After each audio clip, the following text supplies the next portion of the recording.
comunidade plantoide, tudo bem com vocês? Mais um capítulo do meu programa No Epicentro da Floresta, um aspecto mais filosófico, pensamentos, reflexões, não necessariamente relacionadas às nossas plantinhas, ao nosso verde, indoor jungle, urban jungle, jardinagem. Mas no caso hoje, o tema de hoje vai ser relacionado a elas. Por que me faz bem plantar? Quais são os benefícios do cultivo, de lidar com plantas, com esse verde? De uma maneira bem geral, nesse tempo que eu tô mais atuante nas redes, como o tal do influencer, eu venho notado diversas situações, muitos casos voltados a questões psicológicas, onde o convívio com as plantas, a relação, o dia a dia com elas, acaba ajudando a amenizar emoções, a tranquilizar seres, pessoas, indivíduos. Já ouvi casos por aí do apoio importantíssimo para amenizar ou curar depressão e assim por diante. Mas como o No Epicentro da Floresta é um aspecto mais autoral, é a primeira pessoa falando, eu vou trazer aqui um pouco do meu ponto de vista, as benesses, as coisas boas que esse tipo de relação tem me propiciado. Eu parto do pressuposto bastante consciente de que a gente vive uma dimensão onde determinadas realidades, crenças e realidades são criadas neste universo. As intenções, as energias, as emoções, o envolvimento, a visão, os próprios raciocínios e sentidos que a gente convive dentro desse universo verde reverbera nessa realidade. Não é uma coisa que todo mundo acredita, todo mundo enxerga, todo mundo confia, vê como verdade, entende e sente.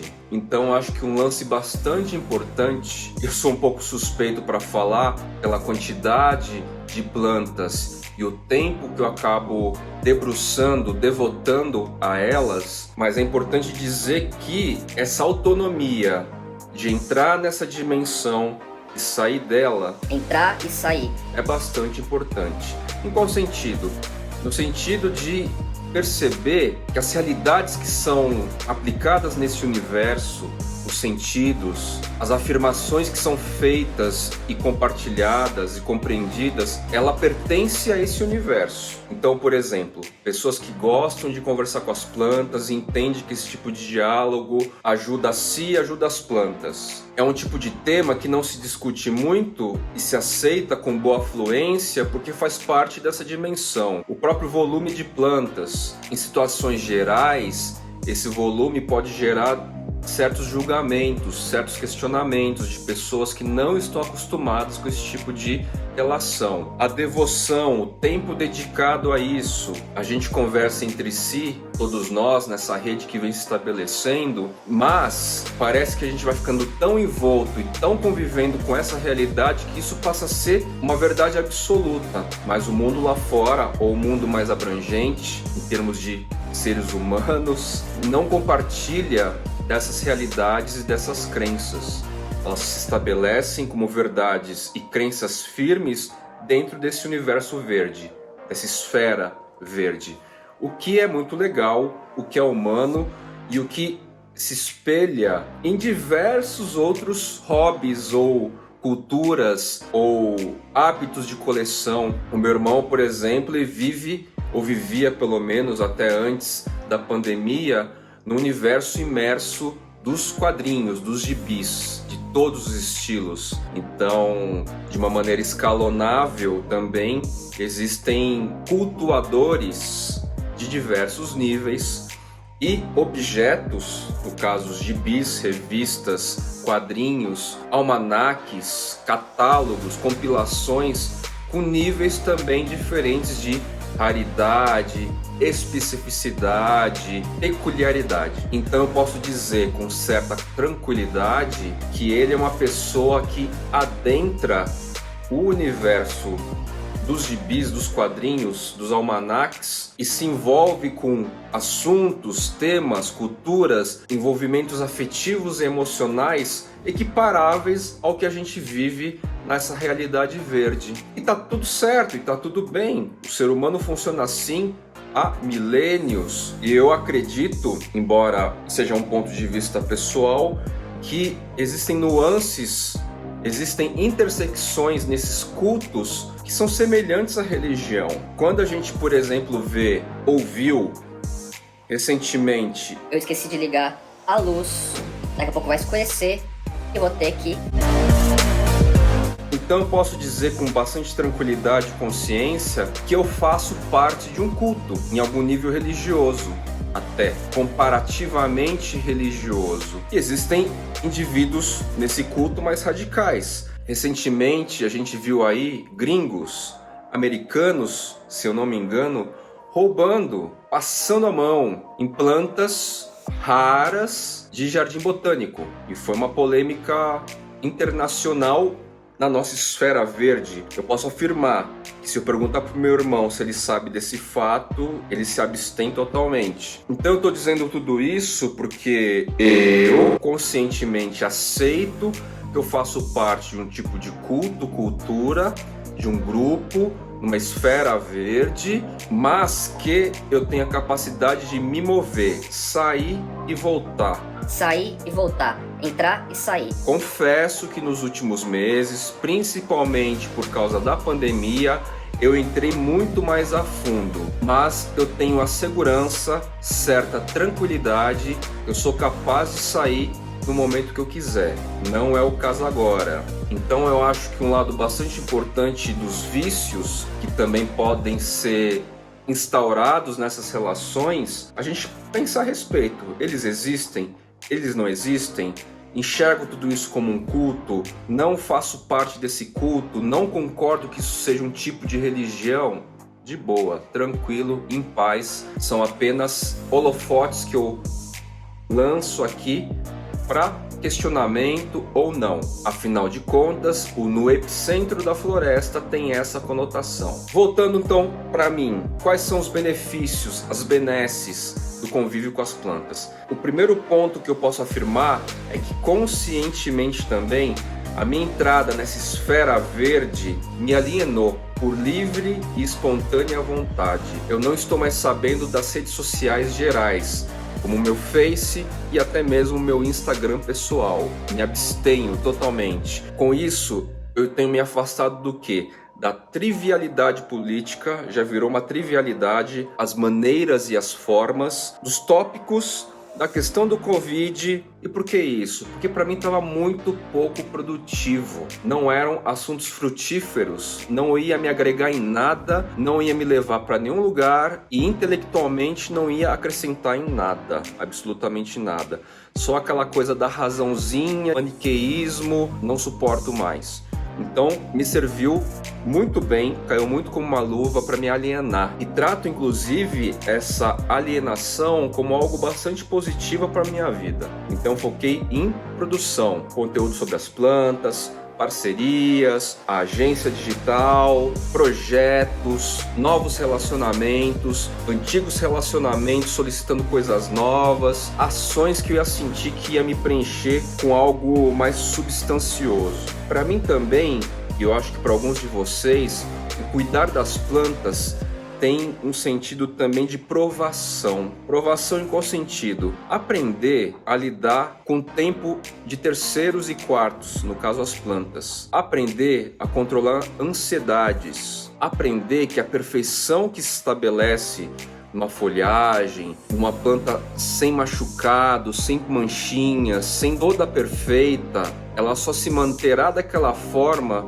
se houver algum tipo de interação com a gente, nós passíveis de sofrer alguma surpresa e assim ter que lidar com esses imprevistos. Esse fim de semana que passou, eu replantei diversas plantas, troquei de substrato, troquei de vaso, troquei de local e uma planta sentiu bastante. Uma planta muito querida. Na real, todas são muito queridas, mas uma bem emblemática para mim. E o pecíolo mais novo que já estava saindo com uma folha, amoleceu e tá bambo lá. E agora, supondo que seja rara, o senso comum diga que é rara ou não, como é que você lida com uma planta que não tá bem? Ou com uma planta que por causa do seu movimento ou de um terceiro, ela deu uma sentida negativamente, assim. Como é que você lida com isso? Lida bem? Sofre? Arranca os cabelos? Fica estressado? A gente tem que aprender a conviver com a nossa ansiedade nessas horas. E então é uma prática muito interessante do meu próprio autocontrole perante aquela realidade. Eu sei que ela não vai se resolver da noite pro dia, ela vai ter o tempo dela. Então depositar essa crença, essa fé em cima desse outro ser vivo, que minha parte eu fiz e eu tenho que esperá-la agora reagir, é um lance bem interessante aí para nós humanoides. E é algo que eu convivo todos os dias e aprendo bastante com isso. Eu tô vendo daqui a folha do Philodendron eximium, a folha nova, abrir. É uma coisa realmente incrível de bonita. O segundo aspecto diz respeito à maneira que nós, seres humanos, nos relacionamos com os outros seres humanos. Às vezes a gente excede uma carga da necessidade de controle sobre o outro na ideia de relacionamento, né? Ou seja, a gente se relaciona com o outro a partir de um desejo de controle. Controlar a situação, controlar as pessoas, controlar seu entorno e tal. E o convívio com as plantas nos deixa um pouco vulneráveis em relação a esse tipo de situação, porque é aquilo, imprevistos realmente acontecem. Eu não queria propositadamente machucar a raiz de uma das minhas plantas, mas aconteceu. Eu não quero que propositadamente eu acorde e de repente eu veja que um fungo tá invadindo uma folha de uma das minhas plantas, ou que de repente eu esqueci sem querer uma delas numa parte muito ensolarada, que bate luz direto e ela tá queimada, ou que diante de tantos vasos que eu tenho aqui, eu esqueci de regar um e aquela planta tá secando e definhando porque eu não notei. Então eu sinto que o quê? O convívio com as plantas para mim me coloca em constante contato com a minha não possibilidade de controle. E isso é bastante interessante, né? Isso é bastante importante para o meu ser. Um outro aspecto também é lidar com o meu sentido de compulsividade. Eu assumidamente e conscientemente estou vivendo com uma compulsão. A aquisição de muitas plantas permeia uma certa compulsão consciente. legal. E quando a compulsão é algo ruim, é algo que prejudica? É simples. Quando de repente, assim como pessoas que são viciadas em jogos, em bebida alcoólica, essas manias, essas necessidades intensas de coisas, por coisas, elas passam a virar um problema quando elas começam a desestruturar outros aspectos da vida, outros aspectos pilares da vida. Então, por exemplo, a pessoa deixa de trabalhar para cuidar de planta, deixa de adquirir o ganha-pão de todo dia para cuidar de planta, converte 100%, 110%, 150% a grana que tem por planta. É quando a compulsão, o vício, começa a interferir negativamente em outros aspectos da vida que subentendem a estabilidade do próprio indivíduo. Então, no meu caso, esse convívio rotineiro com as plantas me levam a conviver com esse meu estado compulsivo, mas ao mesmo tempo encontrar aquele limite para que outros aspectos da minha vida, vida pessoal, afetiva, trabalho, grana, não se desestruture, de modo inclusive que o próprio hábito e o próprio hobby não se torne um sacerdócio, não se torne algo pesado, um pesar. Mas Fly, como é possível ter tanta planta e não se sentir sobrecarregado? No meu caso específico, como eu já enunciei em outros vídeos, Eu trabalho em casa 90% do meu tempo. A agência digital está fragmentada entre pessoas espalhadas por aí e a gente se comunica tudo por meios online, internet. E os clientes? Tenho sugerido, por causa da pandemia também, para realizar reuniões via video call. Um ou outro cliente pede o presencial e vamos lá para o presencial. Não aconteceu ainda e pretendo que não aconteça. Do cliente chegar: vamos fazer uma reunião? Ah, não vai dar, eu tenho compromisso. E o compromisso C, comprar planta. Mais um aspecto interessantíssimo que agregou à minha vida a partir dessa minha entrada à esfera verde, a essa grande comunidade. Eu tenho conhecido pessoas de lugares diferentes do Brasil, de lugares diferentes do mundo, brasileiros e não brasileiros, pessoas interessantíssimas, que vêm me apresentando exatamente algo que já me alimenta naturalmente, que é as diferenças, a diversidade. Essa talvez seja uma característica pessoal. Eu sou muito afeito e muito aberto, eu me alimento desse sentido de diversidade. Então saber que fulano mora lá numa cidadezinha do Rio Grande do Sul, de 40 mil habitantes, e tem um estilo de vida X, e cultiva as plantas Y, trata todas elas de uma maneira Z e carrega amizades XYZ nesse outro ponto do Brasil, é muito enriquecedor para mim. Mexe bastante com essa ideia da ludicidade que é a vida, né? Vidas em pontos totalmente diferentes, mas com algum tipo de intersecção. Isso para mim é muito rico, isso para mim é combustível. Associado a isso, a esse encontro com pessoas de pontos diferentes do Brasil, do planeta, existe o Troca-Planta, que é esse meu movimento individual de podar, recolher um broto, fazer um corte, um enraizamento e começar a trocar planta. Tudo isso me favorece o quê? Tudo isso me leva a conhecer pessoas diferentes também, o que é muito, muito enriquecedor para mim. Mais um outro aspecto positivo, o conhecimento. A gente se enriquece de conhecimento. Eu arrisco até dizer que depois de alguns meses você cuidando de um volume específico de plantas, você aprende a conviver e até automatiza as questões técnicas de tipo de substrato, tipo de luz, borrifar água, adubar, tratar algumas pestes, saber qual bichinho é bom e qual que é ruim, por que a planta tá assim, por que a planta tá assado. Então assim, em poucos meses de dedicação, a gente consegue compilar as técnicas principais, fundamentais, quando aplicadas metodicamente, rotineiramente, vai trazer sucesso,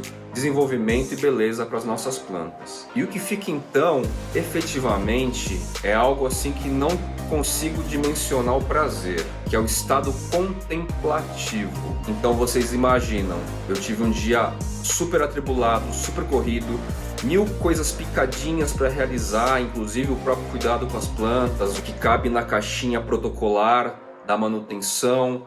E aí chega no final do dia, que pode ser 6 horas da tarde, 7, 8, 2 da manhã. E eu vou poder sentar nessa mesma poltroninha, por exemplo, e contemplar parte delas. Eu vou poder sair lá na minha área externa e contemplar a outra parte delas. Tocar, analisar.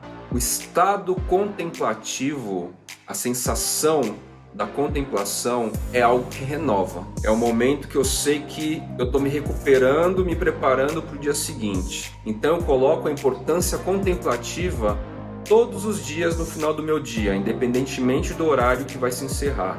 Porque eu sei que vai ser um marco importante, vai ser um filtro para me limpar, me preparar e dar combustível para o dia seguinte. Poxa, mas Fly, por que você está dizendo tudo isso? Bom, primeiro que esse programa no epicentro da floresta é um aspecto mais filosófico sobre a vida, sobre o comportamento, sobre escolhas, sobre autoconhecimento, reflexões. E segundo, que talvez esses referenciais ainda não tão bem formados na sua mente, nas suas ideias, no seu dia a dia, talvez te sirva de referência positiva para a sua construção de segurança, de autonomia, de busca de felicidade, de conquistas. Como eu falei no primeiro episódio do No Epicentro da Floresta, eu não nasci pronto.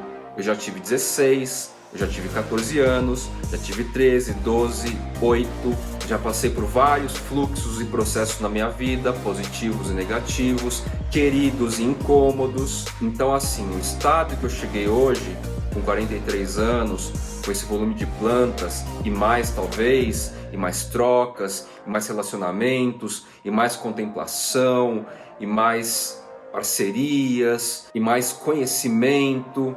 Tudo isso compõe exatamente o momento da minha vida hoje. Espero que os conteúdos que eu trago neste programa tragam aí alguns horizontes para o seu momento de vida, beleza? E vou dizer que as plantas me ajudam muito nesse processo. Eu pelo menos as encaixei na minha vida de tal maneira que me contribua positivamente ao meu próprio processo, o meu viver diário de cada dia. Então foi isso, meus queridos plantoides. Espero não ter sido muito prolixo, ou seja, muito difícil de entender, muito complexo. E vamos tocando a vida, vamos cultivando as plantas, vamos fazer elas grudar e crescer, e subir, se desenvolver, e florescer. E assim que é. Essa fluidez segue junto.